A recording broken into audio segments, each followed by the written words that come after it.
your customers, with your members, with your audience during a crisis. Whew. And boy, have we been busy with crisis lately. Originally, we had scheduled this interview to happen on Tuesday this week, and there was a little activity happening on Tuesday. We were going to talk about why organizations still need to have a crisis communications plan, even if they had made it through COVID-19 unscathed. And then, in the midst of all of this planning, we have the murder of George Floyd at the hands of police officers, which set off protests that are spanning the globe, impacting all of us. So we rescheduled Tuesday's chat in honor of Blackout Tuesday, and we are here today to talk about communications during crisis with fresh examples and questions for all of us. So our guest today, Alex, I'm finally getting to the intro. Our guest today is Alex Plaxen. Alex is the Vice President of Experience Strategy at Nifty Method Marketing and Events. I've known Alex for years, and he's been talking about why organizations need to have a crisis communications plan the whole time I've known him, all right? So this has been a platform that he's stood on and talked about and been preaching from. I can say preaching, right, Alex? You can say preaching. Yeah. For years and years. So welcome to the show, Alex. Thank you so much for being here. Yeah, I'm happy to be here. It's funny, you and I were talking before the show began that originally the idea behind this episode was to talk about, okay, you made it through COVID, but like you still need a crisis communications plan because you never know when the next crisis is going to hit. And now we're talking about, communicating online socially during a pandemic with protests and riots and unrest and uprising, you name it, a million social campaigns going on right now. How do you navigate that as an organization? I've been boots on the ground dealing with my customers and clients all week. And last week. I wanted to ask you about that. So, I know that, in the middle of all of this, you had events planned, right? I mean, like you were actually dealing with, so talk to me about how this latest, the protests and all of this, how this has been impacting you directly. Yeah. So we at Nifty Method had quite a few, actually, surprisingly, clients who had virtual events happening this coming Tuesday, which for those who don't know, is scheduled to be George Floyd's funeral. Yeah. And with Blackout Tuesday this week and continuing campaigns and memorial services throughout this week, we made the recommendation to our clients to postpone, to not have their events coincide with the funeral out of respect for the Black community, and also from just a there's a time and a place for where attention and voices need to be heard, and the voices of the unheard needed to be heard on that day, and we didn't feel that it was appropriate to hold a conference on that day. Well, and that's what I wanted to talk a little bit more about, because I know that it's been a really, talk about a harrowing year. I mean, 2020, no matter who you are, no matter what you're doing, you've been impacted by 2020 a great deal, and we start off the year with a once in a lifetime, knock on wood, global pandemic that ends up shifting and changing the way that all of us are living, and maybe will change the way that we do work and live forever. So we're supposed to be communicating and all of that through all of that, wondering about what's happening with the economy. And then, now we are dealing with, societal issues that have been, especially in the United States, where we've had, this problem with systemic racism for so long. It's coming to a head right now. And organizations are being asked to step up and to let their feelings, their thoughts, their values be known. And so I know that, just on even the association chat community, there's been a little bit of a question about, well, what's appropriate to talk about? When is it appropriate to talk about this? And I know association professionals are probably asking themselves this too. You know, what should we say? We're, you know, very risk averse. Is it okay to talk about this? So what do you have to say to all of that, you know? Well, I'll use it as an example, and I won't say who the client is, but one example with one of our clients who had rescheduled their event from Tuesday, and they postponed it 8 days. So in case the Blackout Tuesday is a campaign that continues, that we would not have it on a Tuesday, so now it's a Wednesday.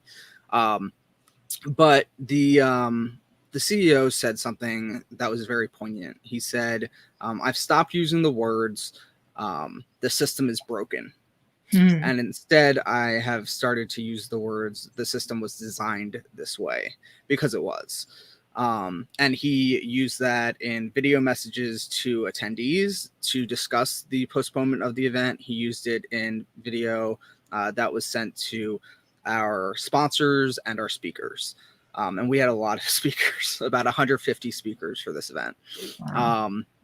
And so kind of the lesson that you have to realize with communications right now is words are important. They mean something. Using language like the system is broken in referring to this current crisis that we're going through can be misconstrued, and it can be seen as negative. Right. So you have to be very careful. Even language like unprecedented, right? Saying this is an unprecedented experience, 2020, etc. Right? There's nothing offensive about using the word unprecedented. However, there's a lot of visceral reaction to certain language and words that are being used right now. Pivot is another word. Are we all sick of it? I mean, we've got the bingo cards. Alex, it's terrible. It's like somebody says pivot to me, and I remember, you know, you look at lean startup methodology, you look at like the whole, and we're sick to death of pivot. We're sick to death of, you know, unprecedented times and all of that. But what do you say? It's just weird. This is a weird time. This is... I think, and what I'm advising, you know, our clients to use in the language that we are using online is just to kind of speak from the heart, speak more personal, be a bit more genuine. It's these copy and paste messages. I even saw on Tuesday, people were posting Monday and Tuesday. People were posting a graphic that someone had created that was a black graphic with white language on it, and it was just a very generic kind of "we support Black Lives Matter" post, and it was saying, it was kind of making fun of all these organizations that are basically posting the exact same thing. They all look alike, all the messages look like, the graphics look alike, and how they really mean nothing, because then you do a deep dive into those organizations and see who they support and who they put money towards, and they're not really doing anything for the cause, which just makes them look terrible. Right. But it's this kind of disingenuous communications that's really seeing backlash, right? Well, yeah, let me dig in a little bit on that, because I'm feeling for the associations where maybe they were not prepared to respond to something like this. And maybe they're caught in a place where, you know, I wish that we had more, we wish that we had more, but we don't, but we want to change. And they don't want to be caught on the wrong side of history. They don't want to be doing the wrong thing. But they're fearful of maybe being called disingenuous. What should they do, Alex? I mean, what do you prescribe? It's hard. It's a challenge, right?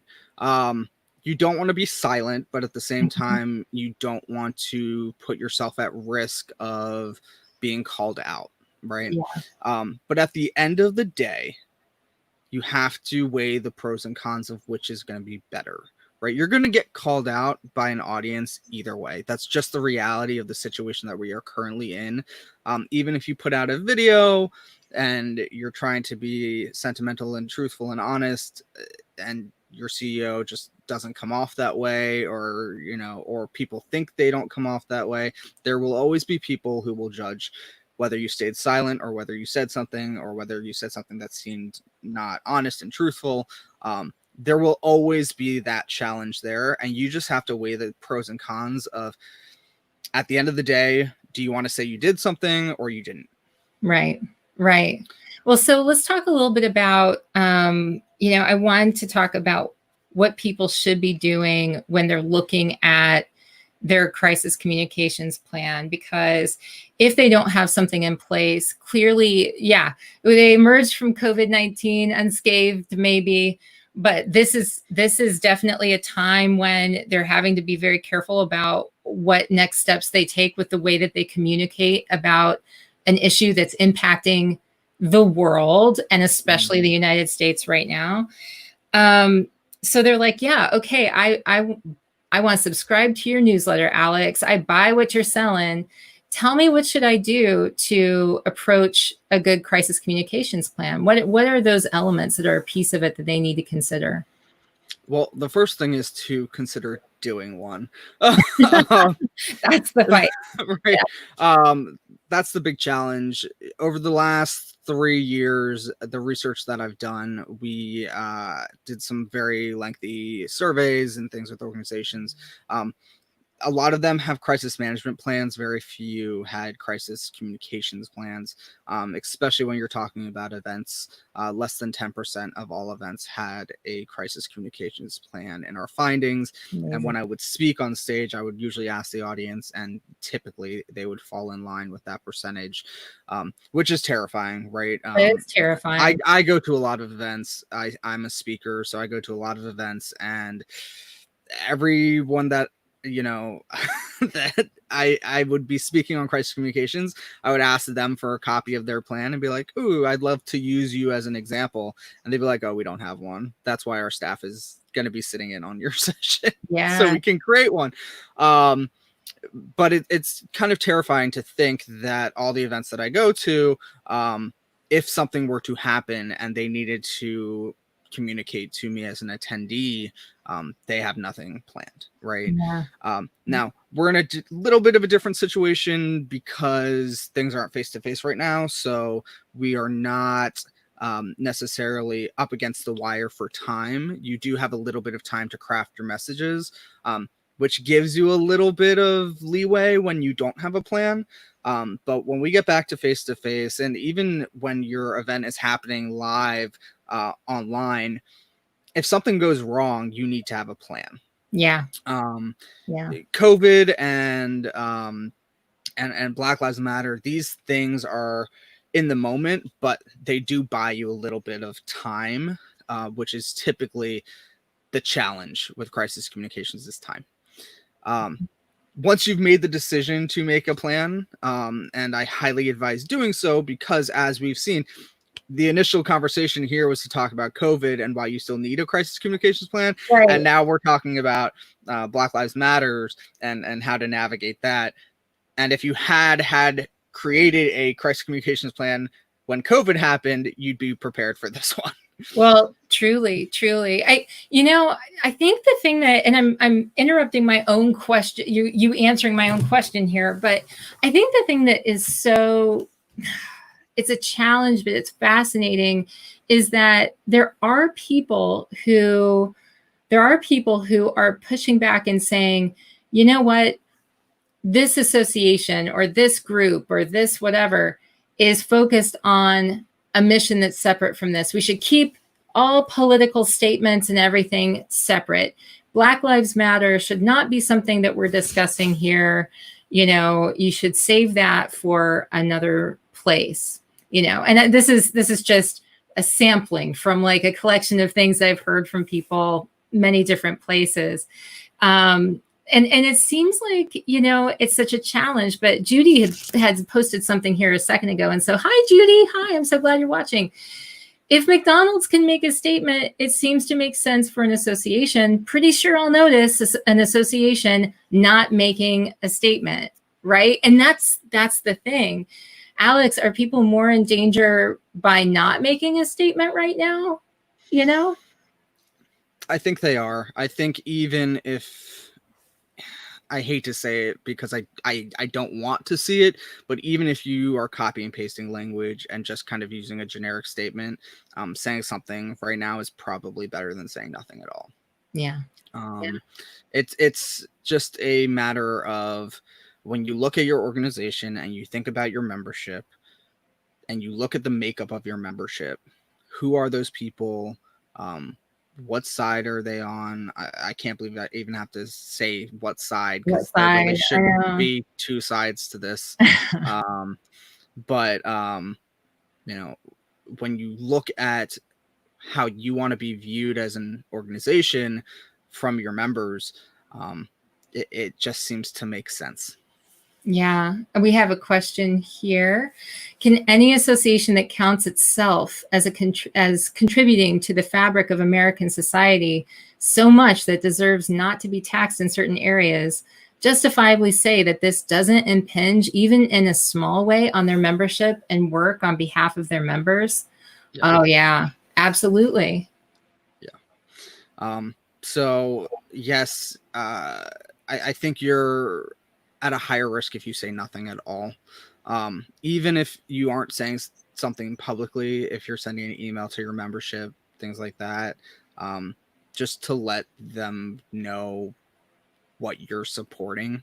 I think that's always a question, especially when you think about, most people are spending money to be members of organizations. They want to make sure that they're spending their money with organizations that are in line with their beliefs. And sometimes you just have to put it out there what your beliefs are. Yeah. I mean, I think, have gotten by for a long time with trying to please as many people as possible. And in doing so, we've taken a lot of the credibility out of our organizations, because there are no teeth. There's really no line in the sand. And because of that, it's taken a lot of the trust and identity from the core part of what an organization is, So, I know we're supposed to be talking about, or originally we were going to be talking about, why organizations need a crisis communications plan. But in talking about the messaging and sort of the brand identity around an organization, what can organizations begin to do? Maybe this is a turning point for organizations and associations to really add some teeth back, to garner some trust. Well, and that's the thing, is this actually is extremely relevant to having a crisis communications plan, because a key element of a good crisis communications plan is message mapping.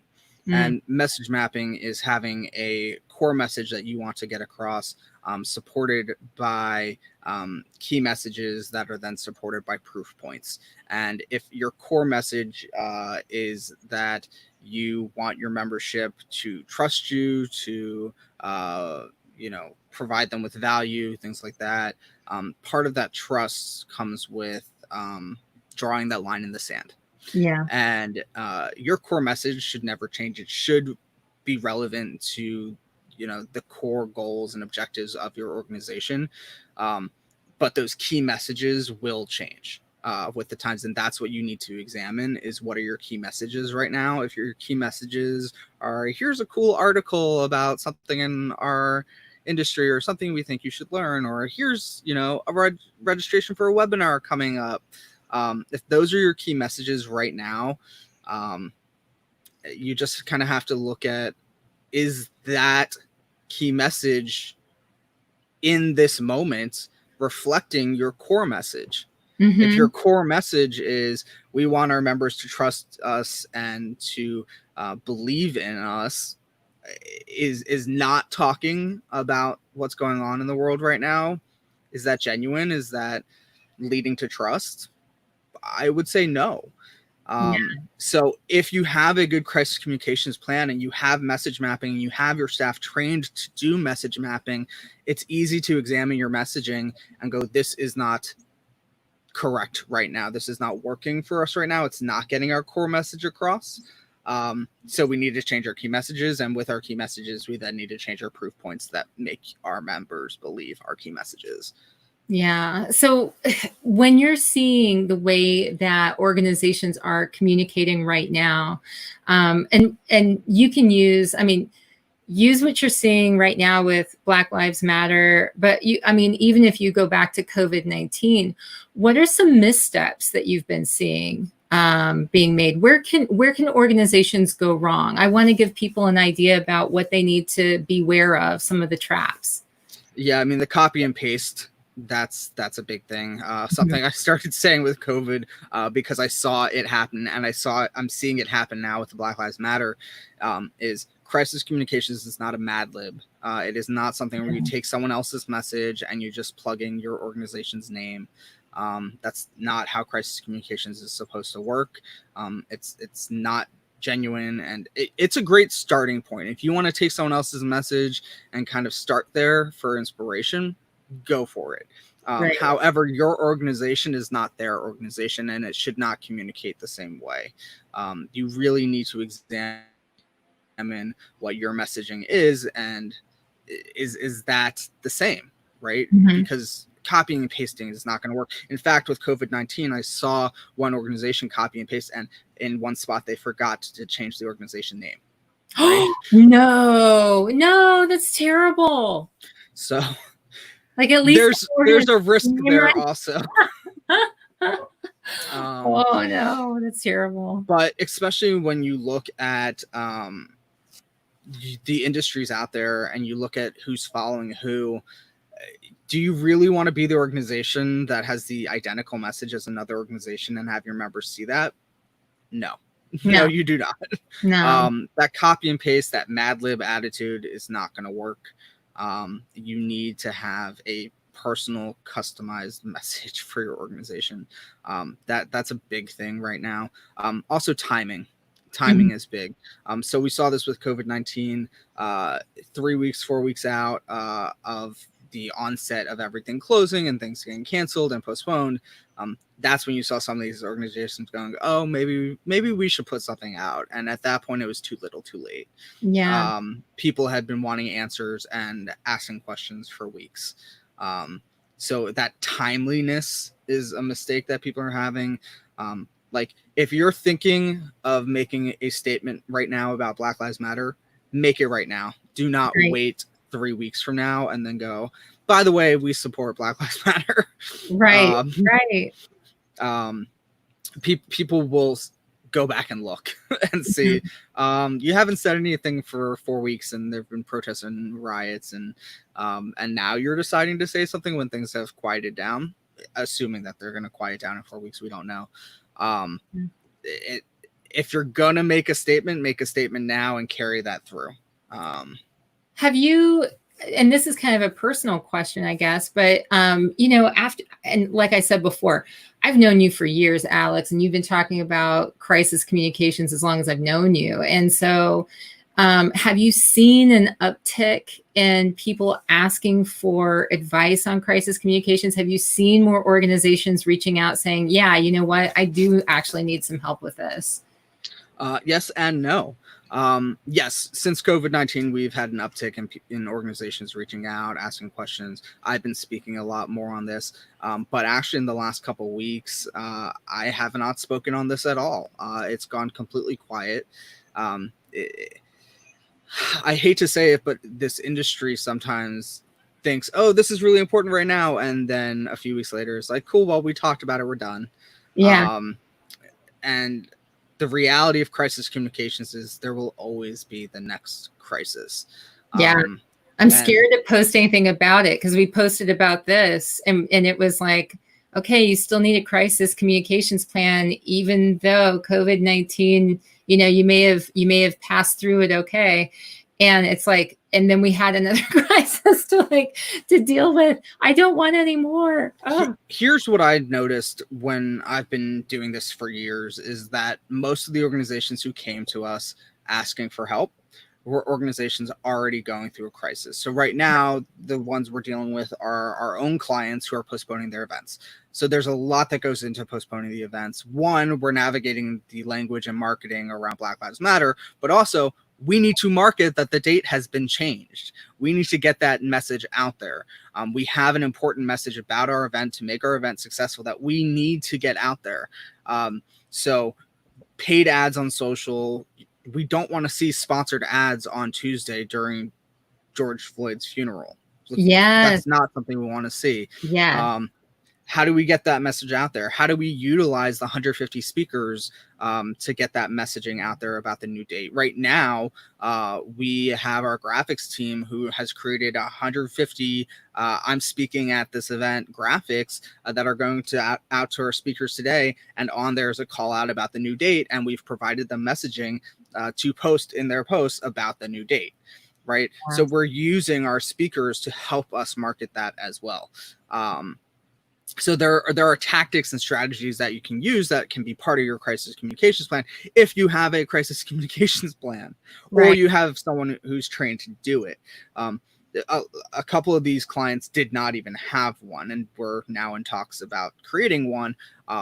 But because I do this for a living, I'm able to kind of craft something because I'm so used to doing it. But a lot of marketers are not. They're not trained in crisis communications. So right now they're struggling. They're struggling with what to say. I personally struggled with what to say regarding this. It took me almost a week before I was able to craft some kind of message to put out on my own personal social media. Right. But for organizations, we're seeing an uptick, but they always seem to wait till they're in a crisis to ask for crisis help. The reality is we need to reframe crisis communications plans as an insurance policy. It is an insurance policy to make sure that you are prepared. One of our clients who we created a crisis communications plan during COVID, when COVID, our first client who came to us when COVID hit, asking for a crisis communications plan, they sent us an email saying, what are your thoughts on this with Black Lives Matter? And it was a very simple, what are your thoughts on this? And I said, that looks great. And they said, cool, thanks. Because they had a plan. It was the use that and apply it. Conversation I had. Yeah. Because they had a plan and it was already working for them. They had already used it. They already had a virtual event that they were able to use that plan for. Their marketer is now trained. I trained their marketer how to do this. So it was a very simple exchange. It was, here's an email. What do you think about this? I read it. I said, looks great. Sent it off. And I haven't heard anything from them since. So that's good, right? So for an organization that says, okay, we want to go ahead and create this plan, that means you can create the plan. And then when more issues arise, you might just need a quick, that looks good. That fits. It's great. Yeah. You've got the plan in place. It's supposed to help you. One of the things that I've heard a lot about crisis communications that I think might get misconstrued occasionally is about controlling the narrative. And I especially hear this with regard to social media, because, people want control the narrative to mean delete everything. And we know that can be troublesome. Talk to me about controlling the narrative, Alex. There are some social platforms that you can delete. There are some social platforms you cannot. Twitter is one that you cannot. If you could have on Twitter, some of us probably never would have heard of Fire Festival. Right. Because they were deleting comments on Instagram and Facebook. Where they could not delete was people using their hashtag on Twitter. There are platforms where you can use delete to try and make sure that people see the right thing that you want them to see. But at the end of the day, deleting comments, people will know. They'll talk about it. They'll screenshot it. Yeah. They will say, hey, I posted this and you deleted it, and they will tell the world. And then people will go, why'd you delete this? Deleting is never the answer. You need to, first of all, if you were doing had an info booth at your conference and people were coming up and saying negative things, would you be like, excuse me, next? Right. Like, Sure. You release the trap door and they like drop through it. It's not reality, and we should not be treating social media any differently. Unless someone is spamming or posting inappropriate things like links to porn or things irrelevant, like a paid ad that gets spammed with spam bots and things like that. That's okay to delete. If someone is asking or making a criticism, do not delete it. That is literally the worst possible thing you can do. Because if they felt so bad about something that you did that they felt the need to write a criticism, they're going to go back waiting for the answer. They're going to wait for a response. And then if they're not getting a response, they'll go back to your post to see if you're responding to other people. They'll notice their comment is gone. And then they'll either rewrite the comment or bash you for deleting the comment. It's just, it is something you do not want to get into. You do not want to get into that battle.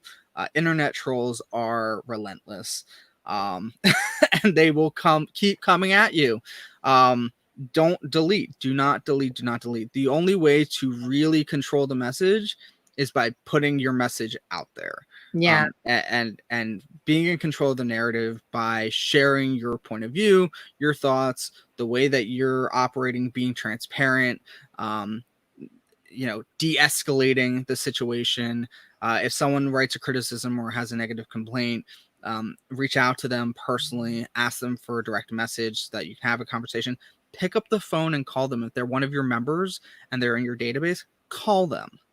Right. Can you imagine if you wrote a negative comment and then 5 minutes later, 10 minutes later, someone from that organization calls you?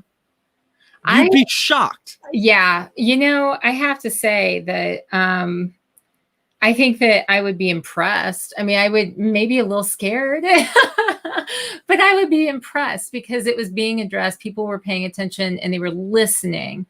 And I tell this story so many times, but honestly, I had this really, we have embarrassing jobs when we go through high school, right? I mean, sometimes, and I got this job working as a checkout girl at a grocery store. And I was, checking people out and everything. And I was really bad at that job, Alex. I was so bad at it. It was like, I almost got fired from that job. My items per minute, anybody who's been a checkout person understands what I'm saying here. My items per minute were really low. I was really, really bad at getting the objects across, kind of like getting to the point of the story. And, but the most important thing I ever learned from this job was on the first day. And the manager came to me and said, you're going to have a lot of people come through with complaints. And the best thing I can tell you to do is to listen, because no matter what they want, they might be trying to turn in something that we don't even sell here. They might be asking for money, but 9 times out of 10, if you just listen to them, they'll go away. They don't even care about the money. They just want somebody to listen to them. So your idea about, people saying, hey, pick up the phone if you see somebody complaining rather than let it escalate online. I mean, that's really good advice because you're showing that you've heard them. I will tell you that I experienced this. I complained about an industry association that I was a member of. I complained about the chapter that I was in. I complained about it online because I thought something that they were doing was wrong. And within 5 minutes, and granted, the way they described it is, well, you're an influencer, Alex. And I was like, really? Okay. Okay, I'll take it. I'll take it. I was like, I don't think I'm an influencer, but all right. Let's run with that. You called me, and they called me up and they said, what's going on?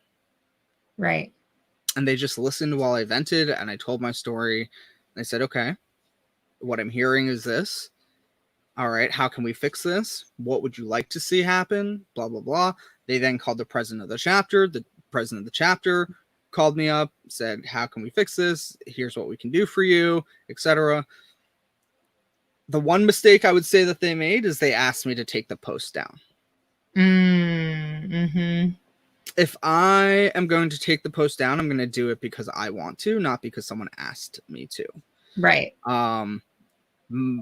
I did take it down because the issue I was upset about was fixed. But I took it down because I wanted to take it down, not because they asked me. And I was actually offended that they asked me. Yeah. Yeah. Especially if the issue doesn't get fixed. Just listening is great and they'll feel heard, etc. But because sometimes what they want fixed is not realistic either, right? Like we all have those members who want something that's just not going to happen. Right. Right.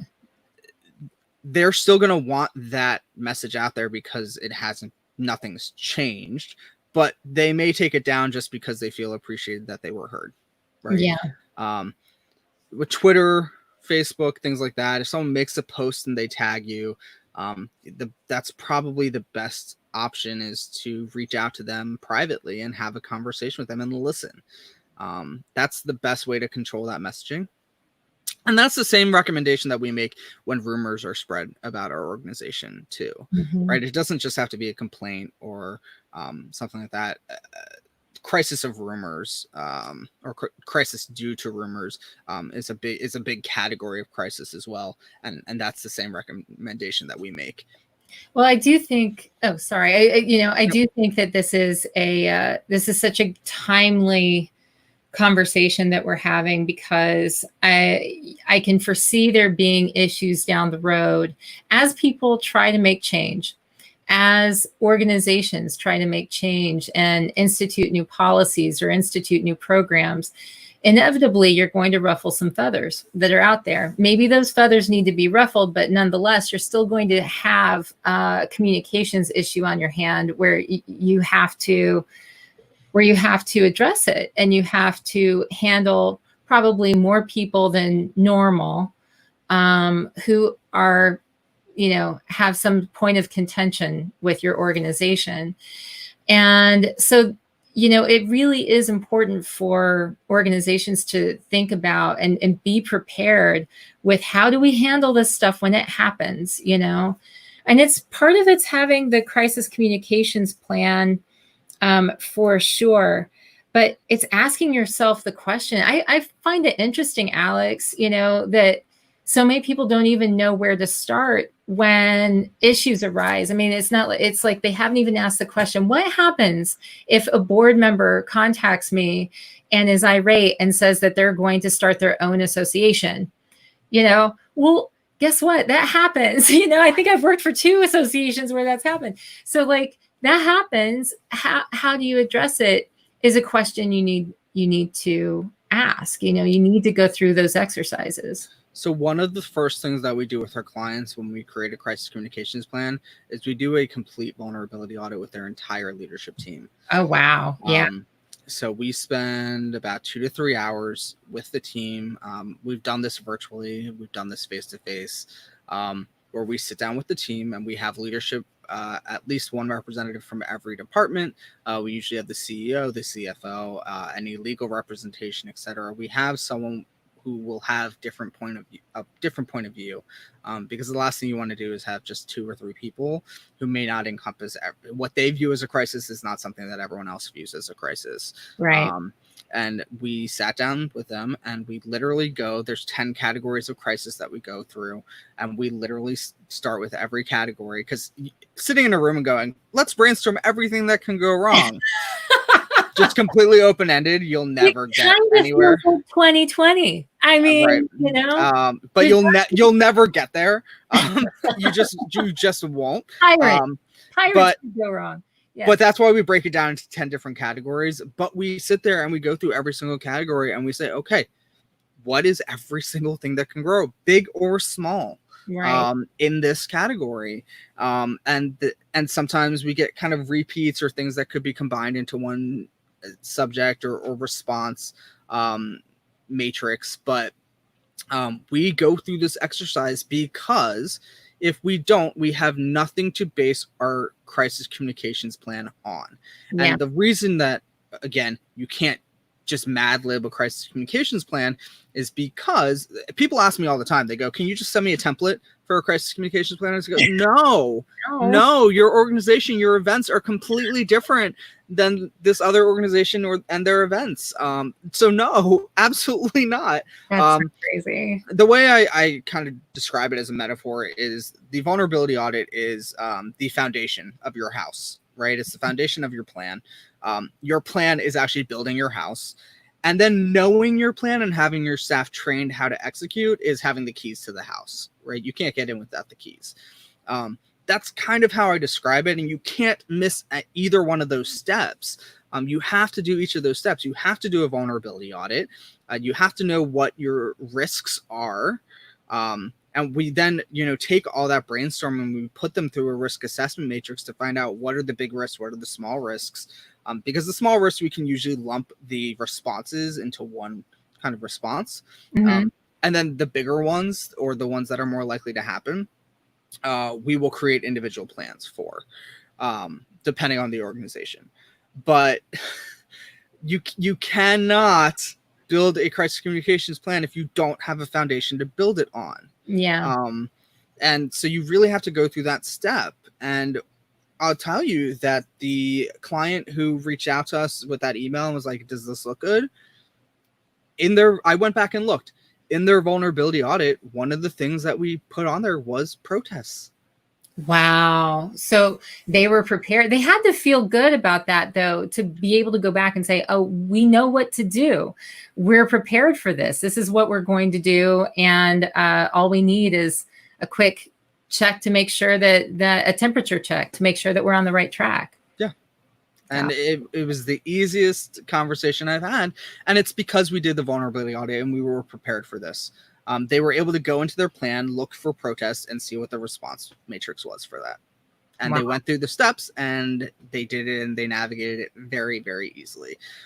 Which I will tell you, from someone who does marketing also for a living, I have clients who I do marketing for, I have clients who I do events for. The marketing side of it, to have a plan, makes it so much easier.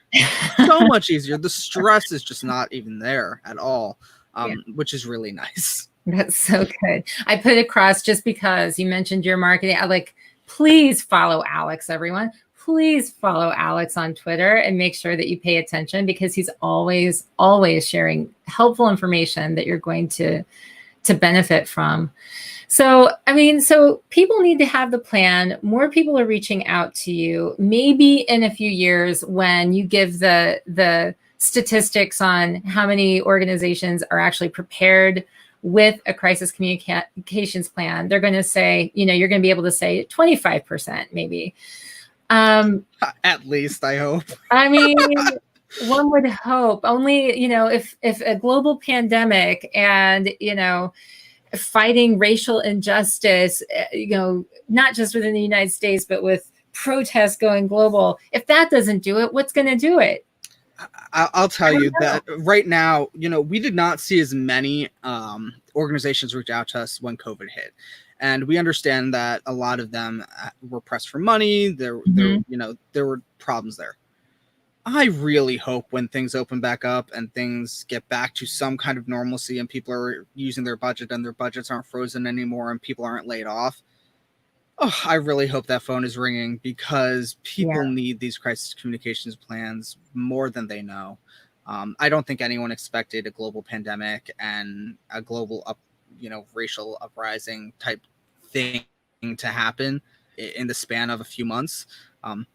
But as we can see, this can happen now. Nothing is off limits and no one is immune. Yeah, it is crazy. No one's immune. And that's the point. That's the point to having a crisis communications plan, is that, something will happen. It's just a matter of time. It's not if, but when. And so when that happens, having a plan in place is absolutely essential for you to be able to focus on things that really matter, like moving beyond the messaging, which is very important, but being able to actually solve the problem at hand, So I don't know. If people are looking for more information, obviously they should reach out to you, Alex. What are some other things that they can do to try to, bolster their knowledge and to maybe figure out how to learn more about crisis communications? Yeah, so if you Google my name and crisis communications, there's probably going to be like 5 or 6 recent articles that have come out.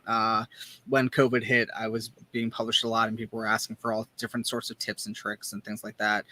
So I know Meetings Today had one. I've also been doing a lot of webinars out there. Meeting Professionals International has some. So there's a lot of information out there already. But if honestly, just reach out to me. My email is alex@niftymethod.com. You can send me an email, be like, I have a question, I need a concern, I need a crisis communications plan. You can also go to our website, niftymethod.com. And you can check out the blogs there, and we have some information there as well. We have a whole section on our website for crisis communications. So that's probably the best place to go right now, especially if you want to reach out and get in contact with us.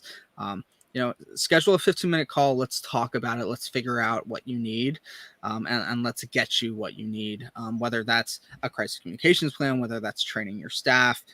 That's one element people forget often, is they'll create a plan and then they won't train their staff. Right. Right. It'll sit, in a Google Drive or on a shelf, and no one will ever see it again. And you do need to be trained how to use the plan.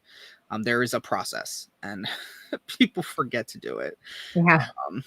Break in a crisis, and they dust it off. Okay, fax everyone you know. Oh, what are the steps? What was the last time this was updated? Yeah, right. Yeah, no, it's a problem. Yeah. But yeah, I mean, reach out to us on our website, reach out to me, send me a personal email. Again, that's alex@nifty, NIFTY, method, METHOD.com. And just let me know what you need, because there's a lot going on. And you never know what the next thing is going to be. You really don't. And the best policy is to have an insurance policy, which is your crisis communications plan. I love it. Thank you so much for joining us today, Alex. I really appreciate it. People, if you want to reach out to him, Alex gave you all of his information. Also, if you go to associationchat.com, you can click on the article that has this, that's titled with this title, Why You Still Need a Crisis Communications Plan. And you can get more information there and watch a replay of this video. So please go over there, check it out, be in contact with Alex. Alex, I hope you can join us again. Yeah, absolutely. Sometime soon. Okay, and I will see you around. And for all of you who watched, I really appreciate it. This is such a harrowing time, and these are really important topics that we're dealing with right now. And if you learned anything from this today, which I hope you did, I hope you reach out to Alex. I hope you share that information with the people around you so that we can all help each other. And I hope that you can join us next time when we're going to talk with Mahogany Lee Jones about working with competitors.